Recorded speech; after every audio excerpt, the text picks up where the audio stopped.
Oi, pessoal. Esse então é o sexto vídeo e último vídeo, né, sobre inflamação. Eu falei primeiramente, né, sobre os conceitos básicos, sobre o processo inflamatório e os sinais cardinais, células envolvidas no processo de inflamação, o tipo de exudados inflamatórios.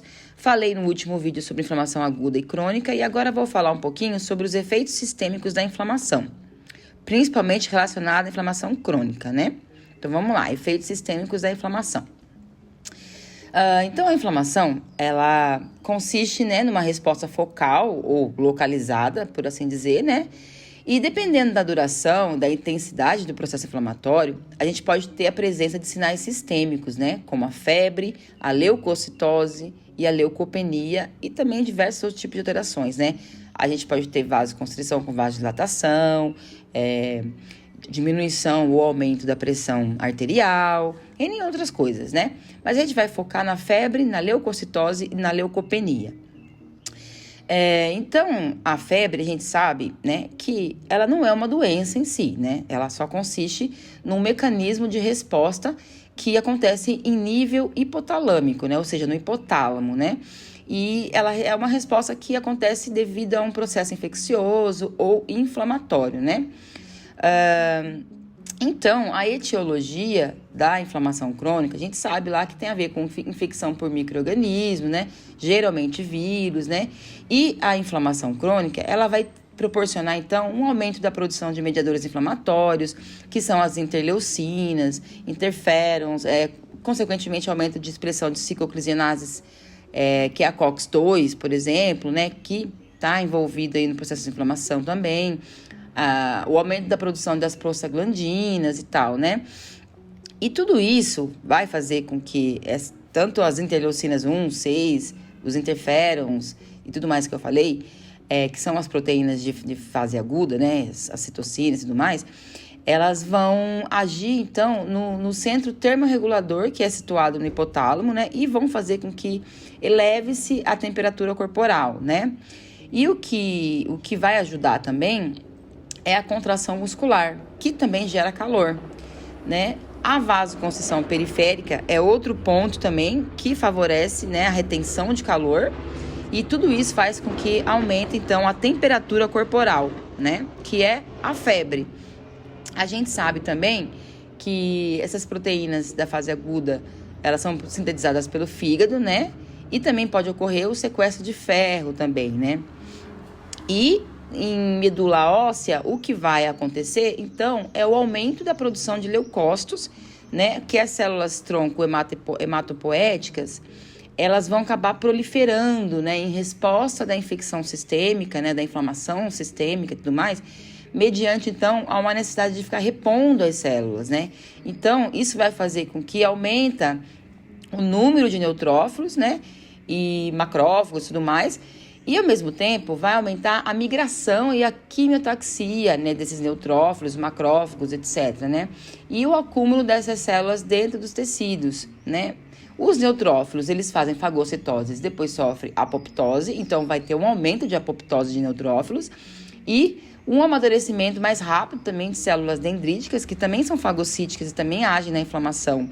Então, nesse processo hematopoético, elas vão amadurecer mais rápido, então vai ter um maior amadurecimento dessas células, porque precisa da ação delas nos tecidos, e aumenta também a circulação dos linfócitos, né? E também a sobrevida dos linfócitos T, principalmente, porque a gente sabe que na inflamação crônica, a gente não só está trabalhando com o sistema imune inato, mas com resposta celular, resposta do sistema imune adaptativo e tudo mais, né? Então, são células que são mais específicas, agindo ali, então, na inflamação. E outra coisa que a gente vai ter, além da febre, né, é a leucocitose ou a leucopenia, né? E vamos começar falando sobre a leucocitose. A leucocitose nada mais é que o aumento do número de leucócitos, né? Eles estão elevados, então, na circulação sanguínea.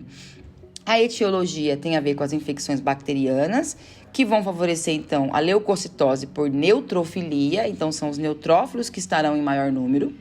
As reações anafiláticas, né, ou de hipersensibilidade e tudo mais, ou infecções parasitárias, por exemplo, a gente vai ter a eosinofilia. Então, seria uma leucocitose por eosinofilia com aumento, então, de eosinófilos.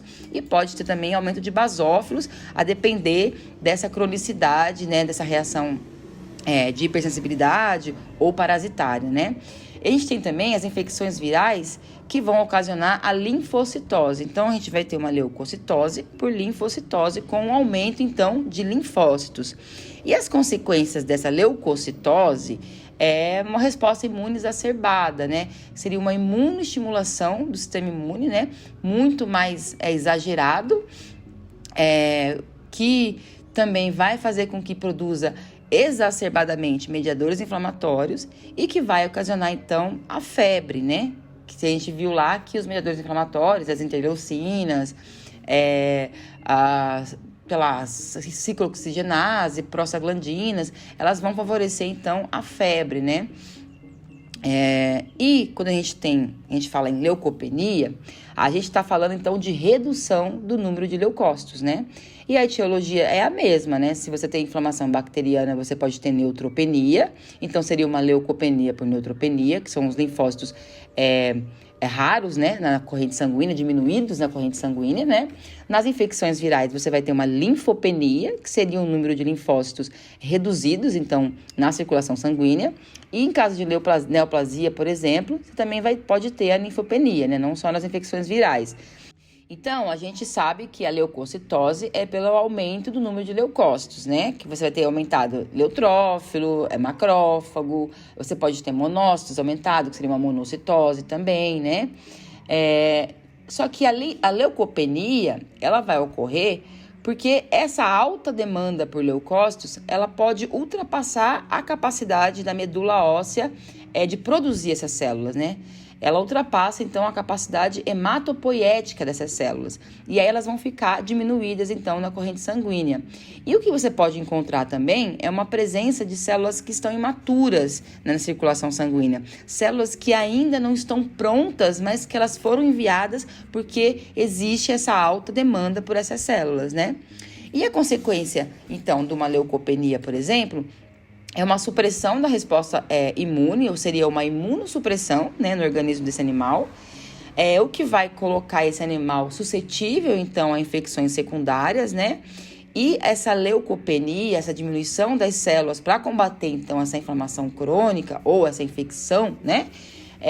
Pode ocasionar também uma septicemia, né? Que seria a sepse, que a gente fala, né? Um choque séptico, porque se a alta demanda por leucócitos, ela ultrapassa a capacidade hematopoética, a medula não dá conta de combater as bactérias, por exemplo, que estão colonizando esse organismo. Ela vai se multiplicar cada vez mais, porque as células não conseguem combatê-las, e esse animal vai entrar em sepse. E ele entrando em sepse, ele entra em choque, né? E pode virar óbito.